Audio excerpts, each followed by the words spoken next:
You know, when you train horses, you have to rely on people, on your staff, on your team, in fact. And I've been blessed with very good people working for me the whole time. You know.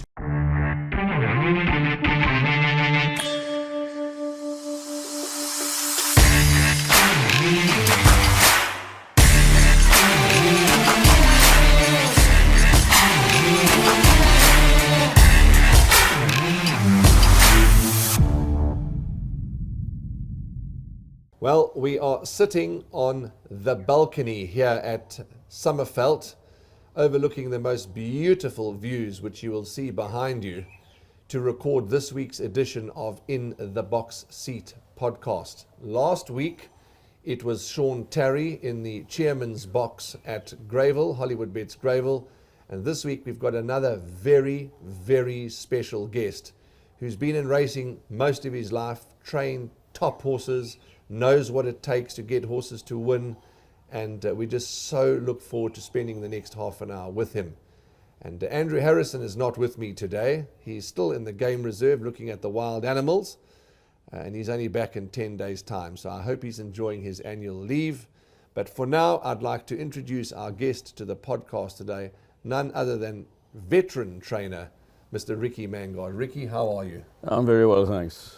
It's an absolute pleasure to be able to sit with you and just to hear a bit of your story, because you've got a good story to tell. Well, I've got quite a few good stories to tell, you know, but it's nice to be here and I'm enjoying it very much, I must say.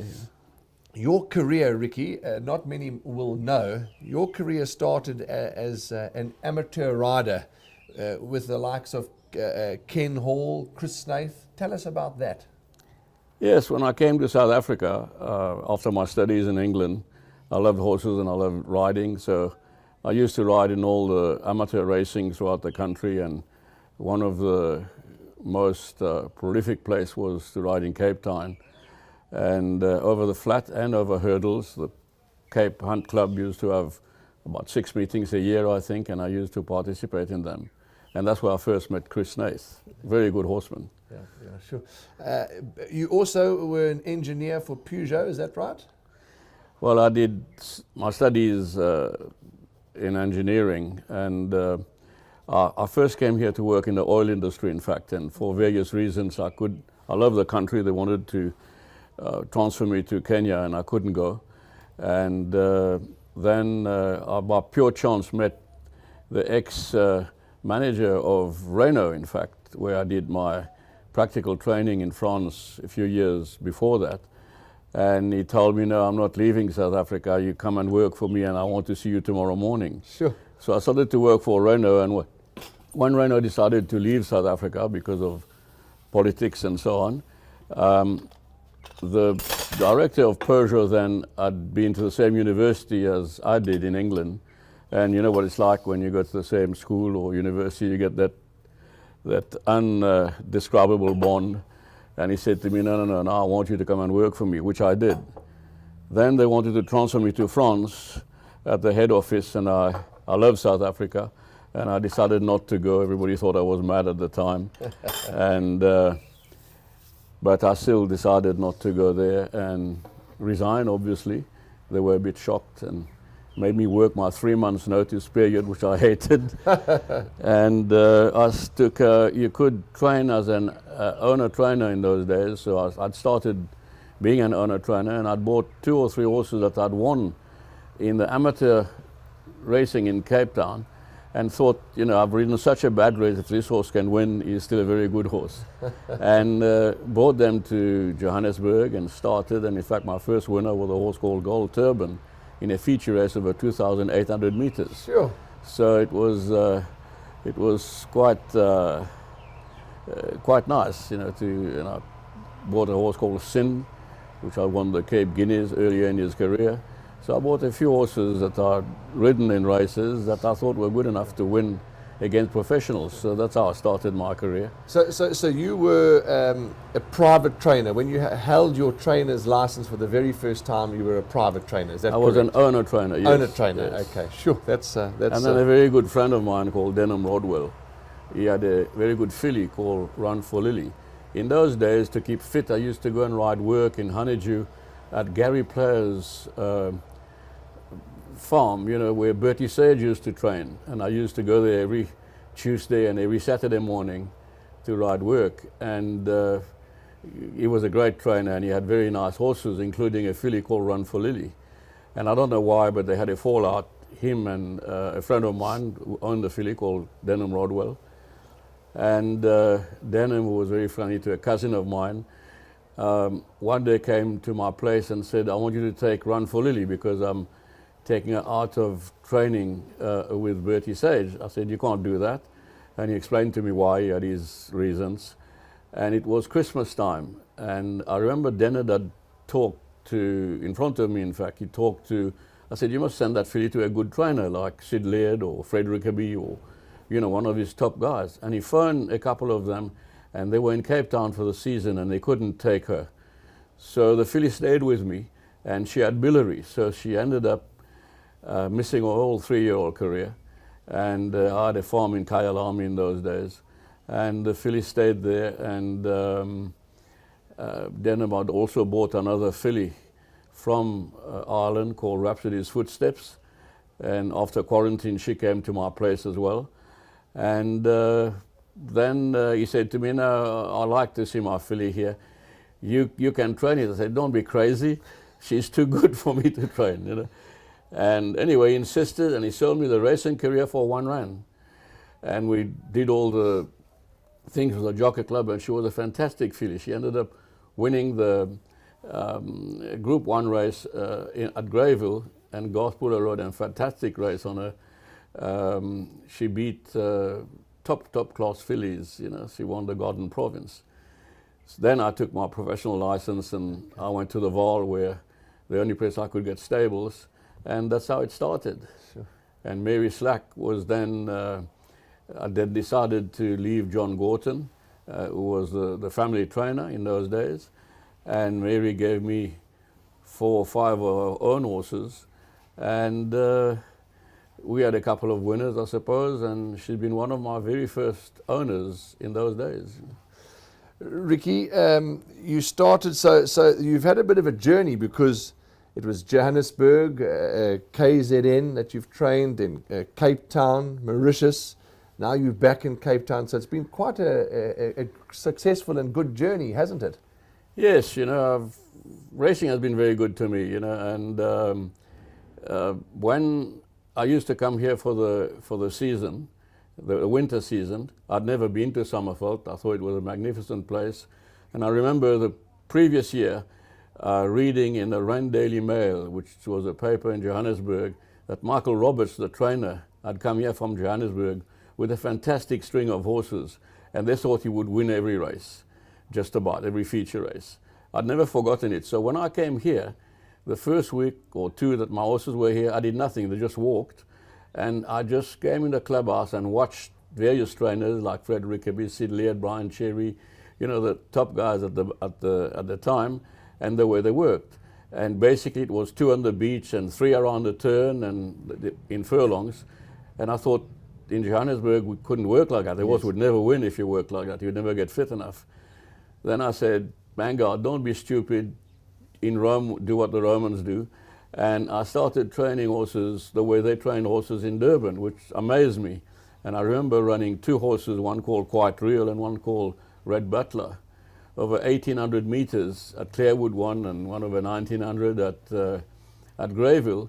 And I was absolutely convinced these horses have not had enough work, but let's see how they run, and they both won. So I quickly learned how to train at Summerveld. Sure.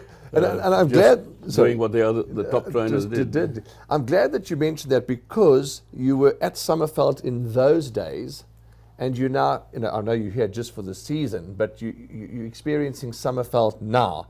What's the difference? Is there a difference? Yes, I think the training tracks have improved tremendously. I think they do a marvelous job, repairing the trucks every hour. So it's probably, in my opinion, the best training center in the country now. If you train a horse here and you can't succeed, you got problems. Okay. Ricky, just refresh my memory, because I've had the privilege of racing with you, my wife and I, with your brother at your box in Mauritius. You have won the Maiden Cup, haven't you? Yes. Yes. And it might have been that year that I was there, but I can't remember. But so you've won it once or more than once? I think we won it, if I remember correctly, 3 times. 3 times, okay. At your suite at the races, there was always a vibe, there was always owners, there was always champagne. It was a whole experience, wasn't it? Absolutely. You know, Mauritius, racing was a national sport in Mauritius. Everybody lives, eats and sleeps racing there. And it's very exciting because it's a very small track, very sharp track, but the atmosphere is wonderful. And yeah, a race day in Mauritius is something that you'll never forget, you know. Yeah. People jumping up and down, cheering their horse home. So I had a very good time in Mauritius, and I bought some very nice horses there, you know, and I must say, great thanks to Michael de Kock, who sent me a couple of very nice horses that for whatever reason he wasn't racing here anymore, and these horses have done very, very well. The statement you made, and I was chatting to Michel Narek in the lead up to this because he's a good friend of yours and you've done business with him, and he's obviously my boss, but he mentioned a story about when Spacewalk won the Gold Cup. You said to everybody, we've won the Gold Cup, I'm going to win the July with this horse.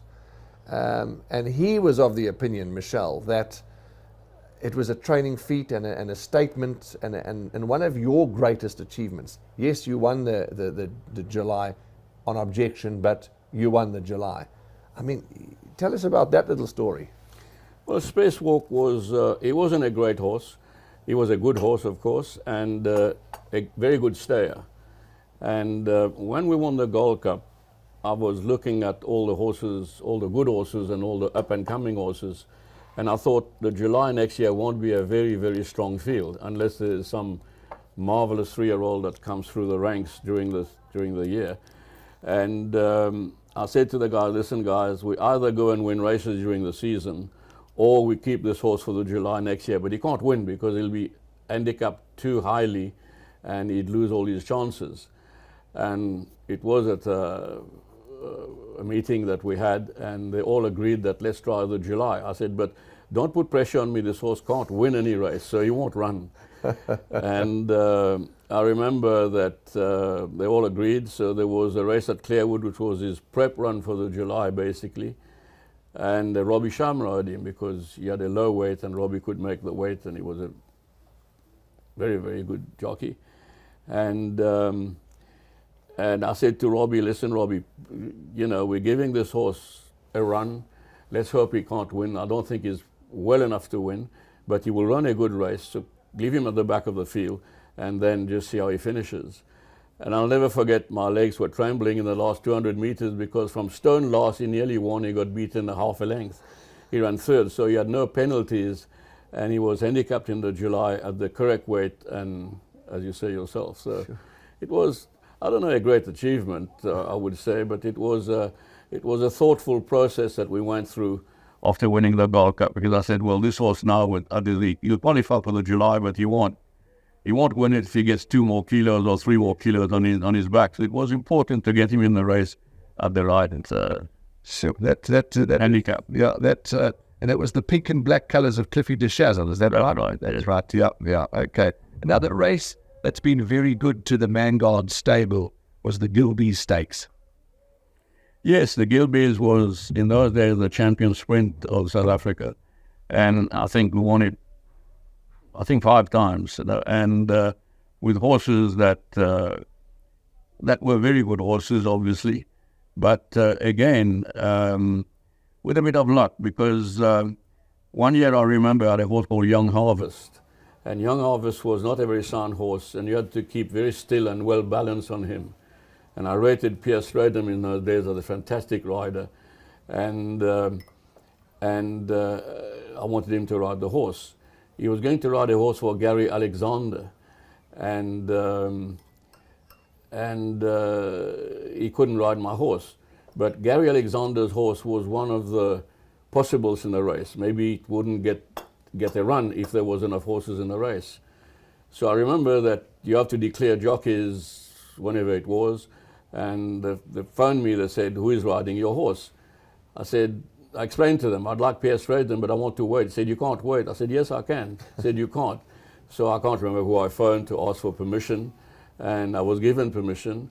And in fact, Gary's horse got scratched from the race, so Pierre was available, and Pierre rode young Harvest, rode a fabulous race, and keeping perfect balance on this horse and helping a horse every inch of the way, and he won the Gilbeys. So it was a very satisfying race that day. Ricky, you've taught some very good horsemen and possibly women, but some good assistants have been by your side through the years. Of course, when you train horses, you have to rely on people, on your staff, on your team, in fact, and I've been blessed with very good people working for me the whole time. There's a video on social media at the moment on international trainers and the way they react at the races. There was a trainer from Hong Kong, I forget his name. They had the camera on him, his horse was winning, he was completely motionless. Then there was another picture, I think, of Aidan O'Brien, also not so, a little emotion. And there was a video of somebody else who was shouting and screaming. Everybody's different. How do you react at the races when your horse is coming through to win? Well, I'm quite a calm fellow, so I don't overreact. Okay. Maybe I haven't, but I don't realize it. Okay. I take it, once you've done your job, I go there, I'm very pragmatic and realize there's nothing more I can do. We need some luck during the race. We need the jockey to ride a good race, not make mistakes. So you're totally dependent on, it's like when you get in an aircraft, you can be an aeronautical engineer, yes, but it's all over to the pilots. Pilots, yeah. So that's the way it is. Yeah. You were born in Mauritius, of course, Yes. but tell us about your family. You've got 2 daughters, a son. You've got your brother Patrick, your sister Isabel. Obviously, was everyone born in Mauritius? Tell us about your family. No, my 2 daughters were born here, and my son was born here. But my immediate family, when I was young, were all born in Mauritius. Okay. Went to school in Mauritius, and after school, my parents decided to send me to university. And I was meant to go originally to Newmarket, well, not to Newmarket, to Cambridge, in fact.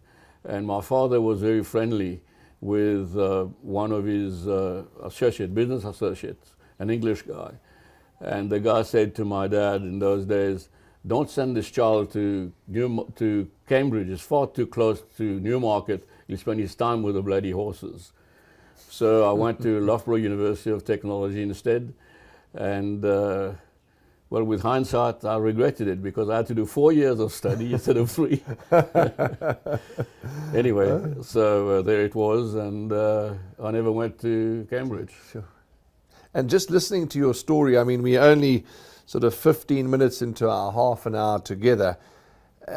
Looking back and listening to your story and feeling your passion, you wouldn't have changed. Look back now on your career, you would never change it, would you? Absolutely not. I wanted to train. I said to myself and to my wife in those days, we'll give ourselves a year.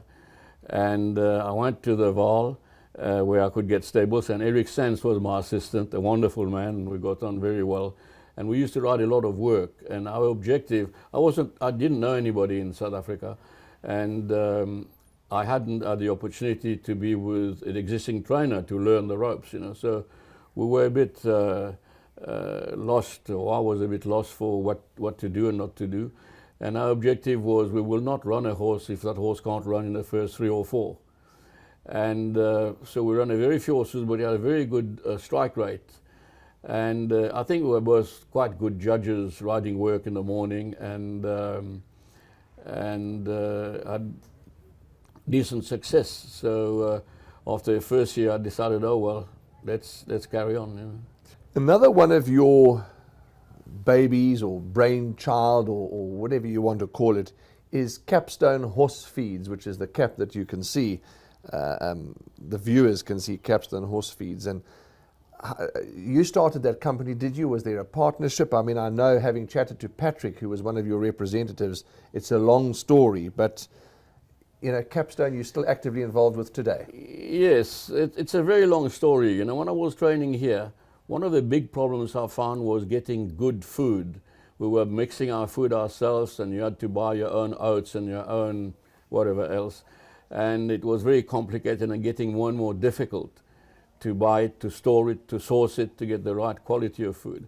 And my travels around the world, because I did go to a lot of places, I was amazed at the feed available to different trainers that were properly mixed in a bag.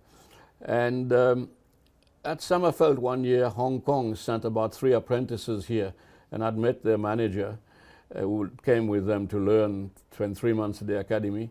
And we were talking one evening when I think we went to dinner together, and he said to me, if you come to Hong Kong, I'll show you the feed we use there, because I have policies that we buy feed from all over the world, and we buy the feed from wherever the trainer wants the feed to come from. So in my next visit to Hong Kong, I've been there about 4 or 5 times, I think.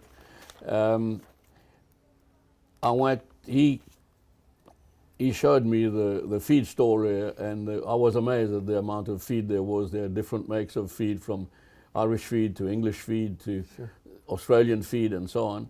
That American feed and he offered to open a bag of every single feed, and I was very impressed by a feed called High Gain, made in Australia, and they use micronized grains. Then, by pure chance, I went to Australia, and I wanted to go to High Gain to try and to make them under license in South Africa, to see whether we could do that. But for this, we had to have a micronizing plant and so on to try and do that. And I went there once and had a very good meeting with them. Then I went there to sign a contract whereby I would represent iGain here, because in the end, raw material prices in South Africa were far cheaper than they were in Australia, and we wanted to make iGain here and ship it from here to Dubai. And when I went there to sign the contract, it was a family business. I think it still is.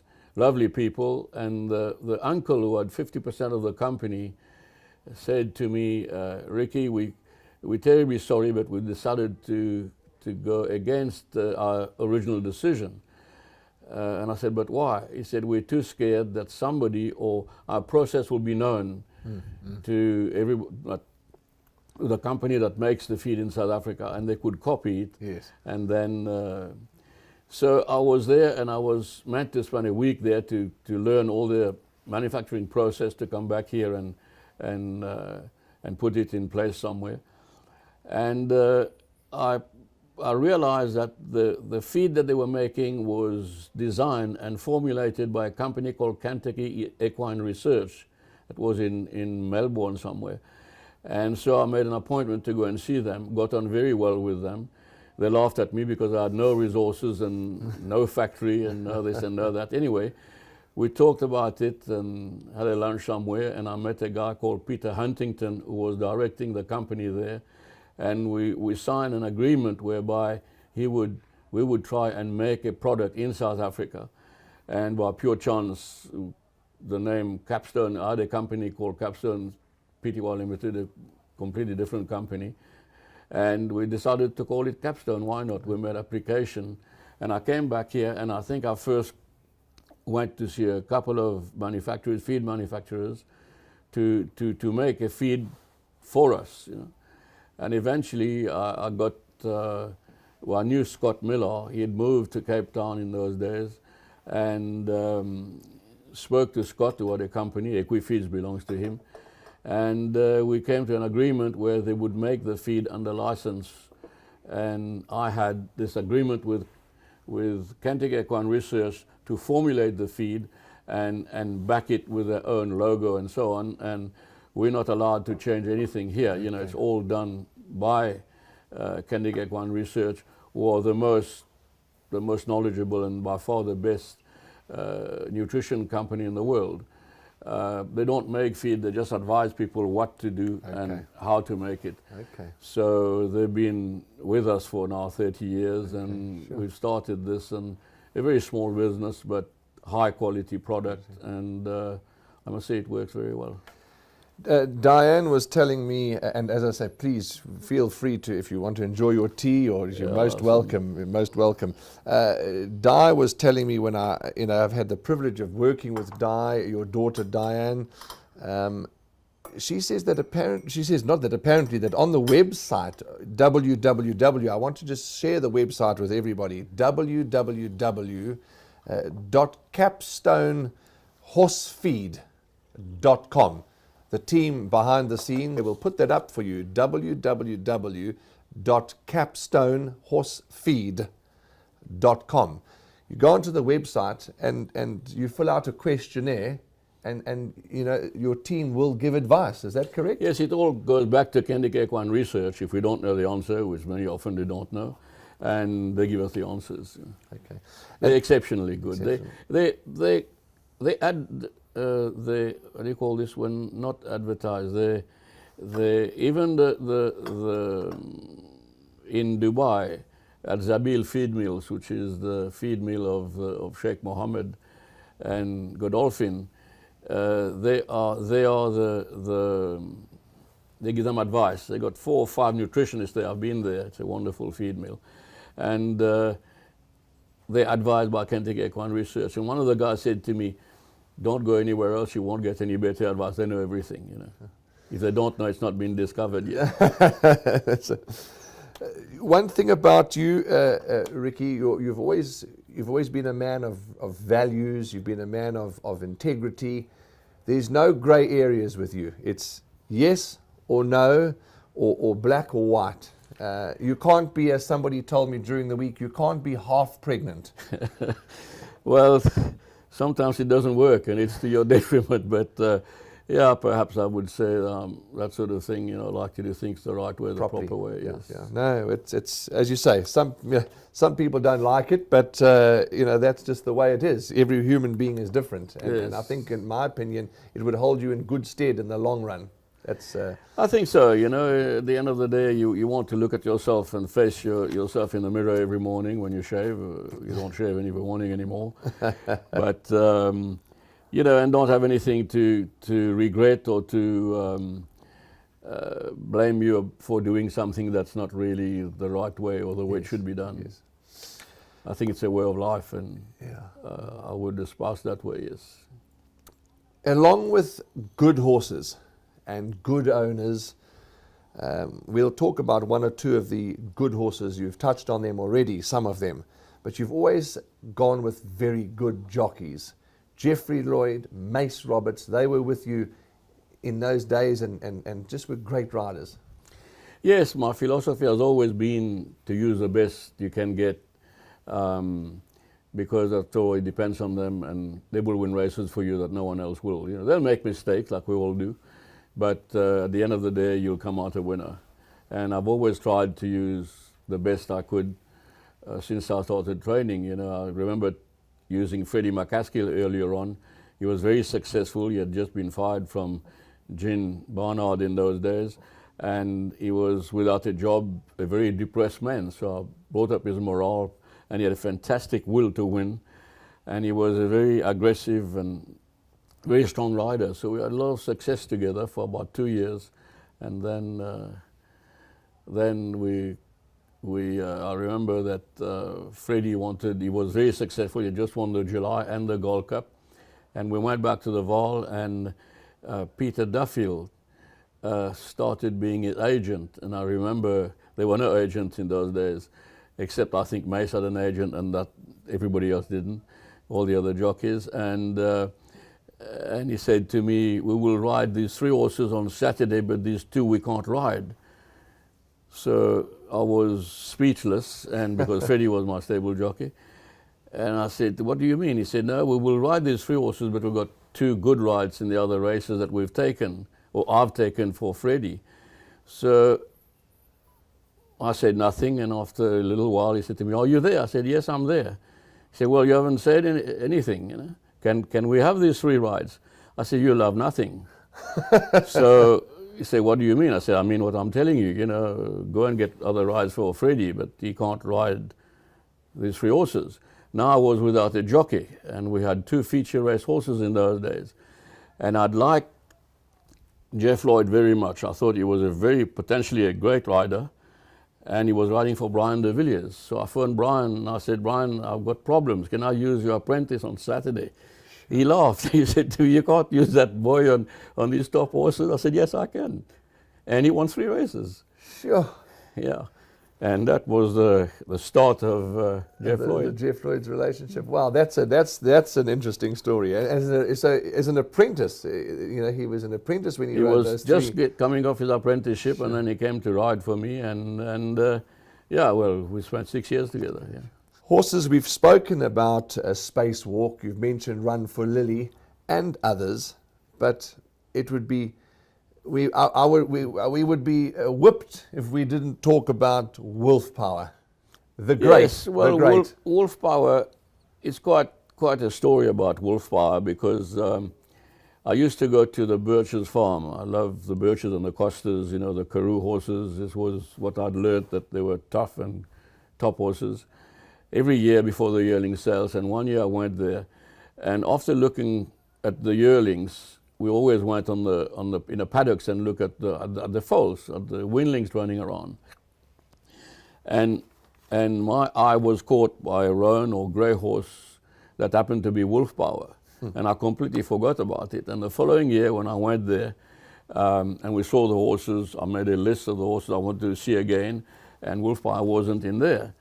And I remember Richard Burt afterwards saying to me, why don't you take that horse out? You loved him last year. I said, I couldn't remember. Anyway, he reminded me that I'd seen him in the camp and picked him out of the weanlings. And so he lunged the horse. He had a big lunging ring, and this horse had really a lovely action. It was quite something special. And at the sales, I tried to buy him for then owners of mine, and they wanted here, and they left it to me to choose their horses. Plumball was the champion size those days, and one of their friends came and looked at the horse. They didn't really like the color of the horse. Anyway, I was determined to try and get him, and I was training then for the Germanus brothers, that those early days, and we try and buy the horse, and they went to much beyond what they could afford, and I think we stopped at about 30,000 rand. We didn't have any more money. They had 20,000 to spend. They already spent 50% more.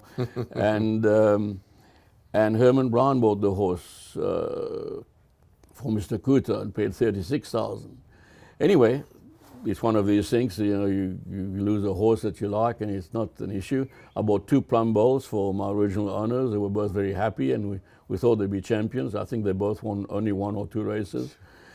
And then I was coming here for the season from Johannesburg, and I was hanging curtains in my new flat, and Wolfmar was running. There was a race, a 2-year-old race at Clearwood down the straight, and I said to my wife, I want to go and see that horse, you know, that I like at the sales, how he's developed.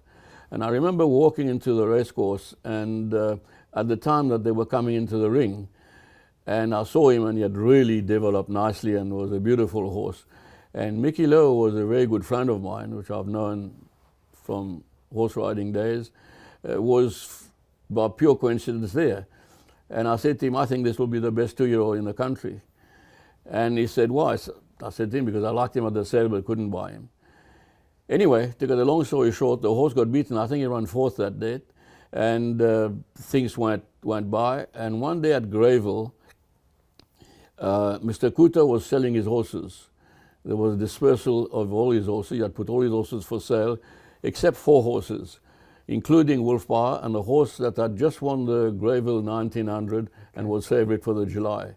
They had decided to keep these 4 horses. Anyway, I wasn't interested in any of the other horses, and one day there was a bar above the Greyville racetrack where it was a men's bar, you know, in those days. And I walked in there to have a drink between races, and there was Chris Smith, Mickey Lowe, Herman Brown, Mr. Kuta talking, the four of them. And Mr. Kuta grabbed my arm and said, "Come on, Mr. Maingard, you got wealthy owners, why don't you buy some of my horses?" So I replied to him, "But you're keeping your best horse for yourself, so I don't want any of the others." Yes. He said, "Who is my best horse?" I said, "Wolf Power." So they heard what I said. Anyway, the race, nothing more said. I went home, and I got a phone call that night from Mickey Lowe. He said to me, "Ricky, are you serious about Wolf Power?" I said, "Yes, very serious." "Why?" He said to me, "Because Mr. Kuta decided to sell him, but he wants 100,000 rand for the horse." It was a fortune in those days. In those days, yeah. So I said, "Okay, he's got a deal, but I want, the horse fully vetted, scoped, and cardiographed, and all these things. So I want an option for a couple of days." And the next morning he phoned me, he said, "Were you drunk last night or something?" I said, "No, not at all." He said, "Who are you buying this for?" I said, "It's got nothing to do with you." I didn't have any buyers, but I just knew I needed a top horse in the yard and so on. If they're selling it, it's a lot of money, but I'll find a way. Anyway, and then he phoned me back. He said, "Okay, your wish has been granted. You got an option for the horse, but you must give a 10,000 rand deposit to some firm of attorneys in town," and which I did. I went there with a bank check of 10,000 rand, and that's when I met Mick Goss. And Mickey was working for them. He wasn't married to Cheryl in those days, and he drew up the contract and whatever we had. And the story is, then when I got home, I got a call from Denham Modwell, who was, the guy that pushed me into training horses, really. He owned Run for Lily. And he laughed. He said to me, "You're mad or something." They all thought you were mad. Yes. So I said, "Yes, but I think he's a lovely horse." So he laughed and said, "Okay, I'll take half the horse." So I had the half the horse placed. And then the same Denham Modwell phoned me that night, I think, or that evening. He said to me, "Now you've placed the horse because the Birches will take the other half." I said, No, I want to keep a piece of him myself." So at the end of the day, that's when the Wolf Power was syndicated the same day. And the Birches, there's three Birch families, they each took 15% of the horse. Denham kept 45 and I kept 10%. Then Mickey Lowe came back and said, "I want a piece of the horse too," so I had to give him a share of my share. Anyway, that was the story of how Wolf Power was purchased. And it was a racing machine, because in those days I made plenty of mistakes, but he was great, and he won the two feature races as a 2-year-old, because the first race he won for us was on July Day, the 1400 meters at Greyville, and he'd taken this race so well that we decided to run him in the mile race on Gold Cup Day. Yeah. So there I started. He was a 14-time winner, is that right? 14 or more. I think he won 18 races. 18. In all, yes. 18 races. I mean, it's unheard of. Yeah, including 17 feature races. Yeah. I never raced him in a handicap. He just raced in feature races for us. Wow. Well, now you know, ladies and gentlemen, why we wanted to get Mr. Ricky Maingard on this podcast, because we could sit here all day, which we're not going to do because of the time constraints. But I mean, these stories are just unbelievable, priceless. And you talk about a great Wolf Power. Rotterdam was another great horse. Yes, he was. Rotterdam was a horse I bought at the sale in Johannesburg. He had a heart condition, and he was being sold in training, and I bought the horse, not for a lot of money, and used a lot of homeopathic remedies for his heart. He had to be monitored. I'd learned from a trip in Australia how to look at. I had my own cardiograph machine in those days, and I'd look not from a medical point of view, but from a training point of view, relate a horse's heart to the work you do, and pick up the heart strain that he might have, and so on. So he was a very delicate horse, difficult to train, not very good legs, but sensational. He held, I think, the record for a 1200 meter on grass in the world that year. Sure. And when he won the Gilbeys. and but he was a marvelous horse. He was very, very good, and but very unsound and difficult. But we managed to keep his heart going, and would give him the rest he needed in between races, which worked well in the end. Yeah. We are in the home straight, as I call it, with just a few more points to discuss. But do you have any? Are you back on South African soil permanently? Do you still have a yard in Mauritius? Do you still have a home in Mauritius? What's the plans for the Maingard family? I still have a home, but I don't have any more horses. I've closed down in Mauritius completely. My wish is to be able to make it in Cape Town, but it's very, very difficult in Cape Town. You know, they're very parochial people, just follow and support the same trainers. They're very good horsemen and trainers in Cape Town, and you've got 4 very big stables who win 80% of the races.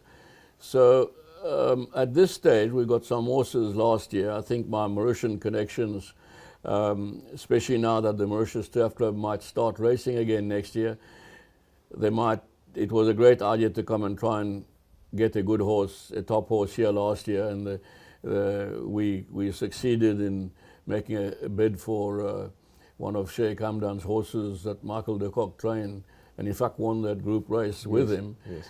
Who was a very, very good horse, and they wanted to have a top horse to be able to come here and have fun in the feature races, you know. So that horse obviously was wonderful to us. I mean, succeeded in winning the King's Cup last year, the King's Plate, and I don't think they will carry on with the enthusiasm. It's a long way, and it's hard to have horses where you don't see them the whole time, when they could be racing in Mauritius again and see their horses. So I expect their enthusiasm to fade away. And if I can't get the backing of Cape Town owners or horses owners to race in Cape Town, I'm too old to carry on. I think I will eventually decide to quit. But I'm giving myself certainly another year, maybe 2, due to the wonderful work that Greg has done with Hollywood Bets, and without them there'd be no racing in Cape Town, you know. So how long will they carry on? You must ask them, don't ask me. But I mean, they've done wonderful things, and certainly have.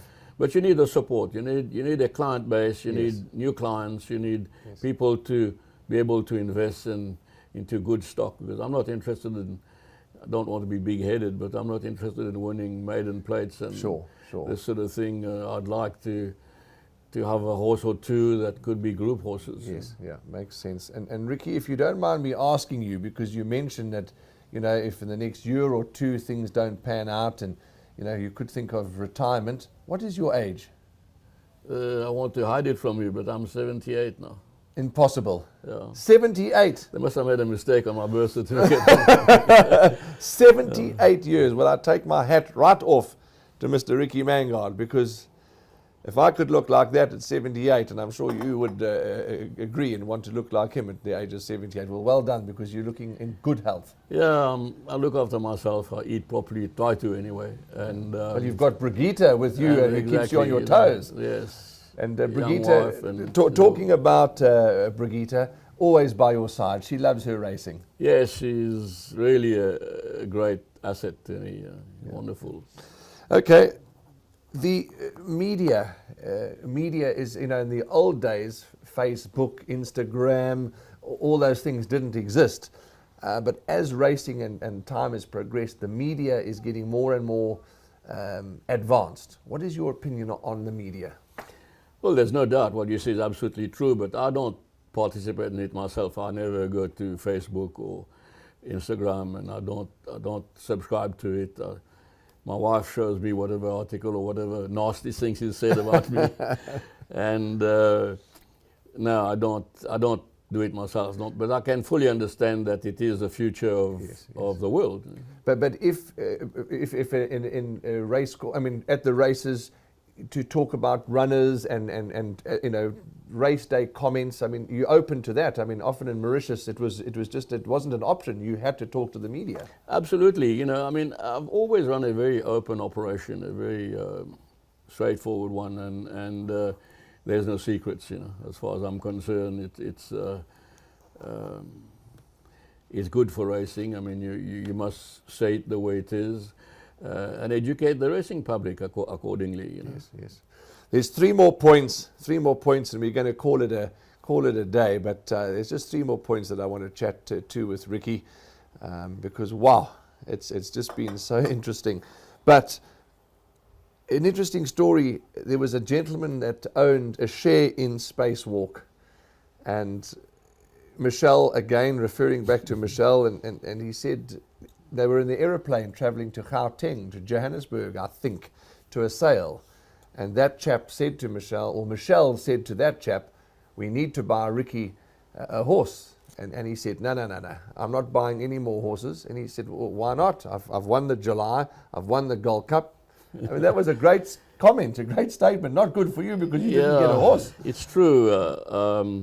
And I'll never forget Michelle phoning me and saying, can you believe this guy? I won't mention his name. No. He won't buy horses. So he's won what he wanted to win.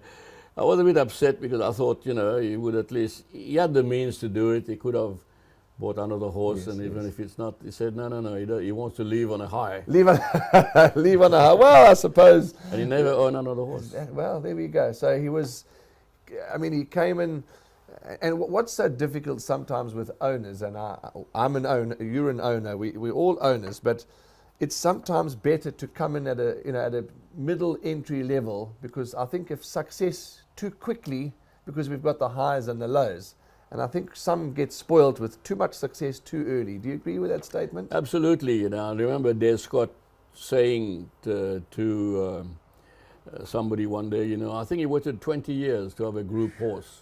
Not winner, group horse, a horse good enough to run in group races. Yes. So he said to him, be patient, and then he had tremendous success with Terence Millard, of course, with all the Argentinian horses. Yes. I'll never forget that when he said he had to wait 20 years to have his first runner in a group race. Yeah, sure. Almutana. Now this show will only be, what are we today? Thursday. This show will only go to the public Friday. So, okay, Friday. Well, then we will be able, the punters and the public will be able to see this show before the big race on Saturday. How's Almutana? Almutana is very well.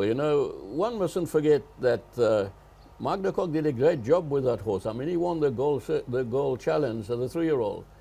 And I'm sure that had it not been for Sheikh Hamdan decided to reduce his South African operation, he wouldn't have got rid of the horse, and it was a very opportune moment for us, And when Almutana came, he had some problems, which we didn't know where it came from. I'd seen all the vet records of what had been done to him and so on, and to try and sort him out, and decided to use a completely different angle. I have known a French homeopath, and I rate him very highly. He's a wonderful person with horses, and he'd worked on some of my horses in Mauritius, horses with problems, and we got him here, and he diagnosed problems with the horse's vertebra, and he said that in his opinion everything else emanates from there, and he sorted it out, and we slowly and gradually got the horse better and better, and then it culminated in winning the King's Plate. But he's not getting any younger, Almutana, although he's very well at the moment. I expect him to run a very good race. Unfortunately, a terrible draw, which is always very difficult. It's an exceptional field of horses. How great is that field? I don't think there's a horse in the country that's not in there, a good miler or a top miler. And we'll see Michael Roberts' horse coming back. He's a horse that runs very well fresh, so don't be fooled at the fact that he probably needs a gallop or a run. I'm sure he doesn't. And it's going to be a great race, but last year he ran second last year, and he lost his position turning for home, and he made up about 4 lengths on the winner. I'm not saying he would have won the race, but I think he would have fought out the finish had he not lost his position at about the 500-meter mark, 600-meter mark. No, just before turning, about the 800-meter mark. And but he was on 5. Sure. he's been very unfortunate, this horse. He ran a good race in the King's Plate this year again. I think he could have run maybe second or certainly third when Seat again just shifted across him in the finish. The horse just hesitated and wouldn't go through. He knows how to race. Yes. He's very well at the moment, and I know he will run a good race, but is he good enough? Is he from that draw to be able to beat that sort of field? We don't know. We just hope that he runs a place. I got 3 owners coming over to see him run. They're very enthusiastic about the horse, and so it will be nice to see him run a good race and hopefully run a place. Well, on behalf of Gold Circle and everybody in racing and just the podcast team, we wish you and your team all the very best, and your owners that are making the trip from the best island in the world, in my opinion. All the best for Saturday, Ricky. Thanks very much. Yeah. Now, last question. Last thing I want to end with is any young aspiring trainers, what piece of advice could you give them? I don't know. Maybe they should ask somebody else, like Michael Lecoq, who is a fantastic trainer. I don't mean to be rude to interrupt you. You're also a fantastic trainer. Well, I made many mistakes, and I've been a very lucky trainer. Let's say, be patient and don't overdo it with your horses. It's always. I've run many horses when I thought maybe it's underdone. That's when they surprise you and win races. And I think most trainers, especially young trainers, they want to get their horses so fit that they overdo it a little bit. To me, and weigh your horses. The horses' weight is very important. I remember Michael Lecoq when he started training. I met Michael when I didn't meet him. I was very friendly with Ricky Ginsberg, and he was assistant to Ricky Ginsberg. And I'll never forget, we used to go to Turffontein, and every Friday we used to go to a Portuguese restaurant to eat some prawns, Ricky and I. And we love hunting, and we love guns and rifles and so on, and we end up in the rifle shop and the gun shop. And on Friday afternoon, Ricky always had clients coming to see the horses. And I'll never forget him telling me, I said, but we must go back, man, you got owners. I didn't have owners coming to see the horses. And he laughed, said to me, I've got a great assistant. This kid will make a wonderful trainer one day. He had an eye for a horse that I've never seen in a young man. I'll never forgotten it. And quite a long time after that, Ricky unfortunately passed away prematurely. And some of his main clients, they wanted me to come and train here and leave Summerfield. I didn't want to. My kids were at school here. And I remember saying to them, but why don't you give your horses to Mark de Kock? That's what Ricky said about him. I didn't know him at all. And I even said to the Oppenheimers in those days, because they decided to find a trainer in Johannesburg, because I didn't want to go back. They wanted to have a trainer in Johannesburg because they had some horses with Ricky. And I said to him, well, trust Ricky's judgment. That's what he told me. And anyway, the story is there. He's absolutely done far more than I think anybody expected him to do. I remember him training Ipitombi here for the July, and our ring was one next to each other, and Kevin Shield rode felt that he wasn't working hard enough, and I knew Kevin very well. He rode for me a bit before then, and every day he was telling me, this filly hasn't worked hard enough, this filly hasn't worked hard. I said, leave it to him, he's a genius. He'll know what to do, he'll know when to gallop her. And the story is, she won the July. Wow. I think Michael is probably the best trainer I've ever seen in my own life. I've never met the Aidan O'Brien of this world, but certainly from a South African point of view, he's done phenomenal things, which is so difficult to do, difficult to travel to Dubai, northern, southern hemisphere, with horses that I've not got to spend 40 days in Mauritius where you can't work properly, and then in England, and then there. What he's done is phenomenal. Yeah, it certainly is phenomenal indeed, and I just believe that Mark de Kock, his achievements, quite right, phenomenal, but this very humble man here is not giving himself enough credit, because wow, his achievements have been great too. Maybe, as he admits, not as good as Mark de Kock's around the world, but what he's done in South Africa and Mauritius is darn outstanding. Ricky, it's been wonderful to sit with you. and to be with you. And all that's left is to wish you and Brigitte and your family, your patrons, your stable, everything of the very best. And this news is sad for Mauritius that you're not there anymore, but the news is great for South Africa that we have you back on our shores. So Well, thank you. let's hope we can do some more things here. Yeah, thank you, and Okay, it's a it's been pleasure. absolutely wonderful. Thanks very Lovely. much. All the Thanks for best to having you me and your here. family. That's Ricky Maingard, Capstone, Maingard Racing Stables. What a story. As I said, we could have sat here until 4 o'clock, but that we couldn't do. Be safe, punt well, top racing this weekend. I'm just going to actually borrow Ricky's book for a moment. He talks about the field, the Hollywood Bets Gold Challenge, Grade 1, 1,600 meters at 3 on Saturday. You have to get to Hollywood Bets Gravel. It's going to be an outstanding day. I'll read out the field very quickly before we close. Gimme Another Chance, Cousin Casey, Main Defender, Sandringham Summit, It's Raining William, Dave the King, Gladiatorian, Royal Aussie, See It Again. If you haven't got excited by now, then I don't know. Snow Pilot, Lucky Lad, Al Mutana, and Bingwa. We'll see you at the races on Saturday in the number 1 box.